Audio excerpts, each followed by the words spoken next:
পরীক্ষার 1 মাস আগে।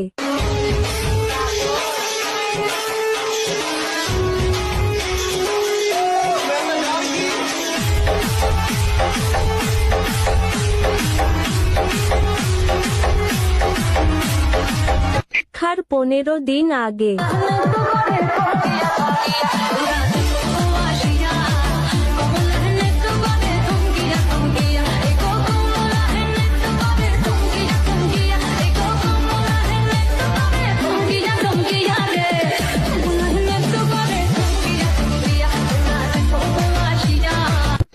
পরীক্ষার 1 দিন আগে।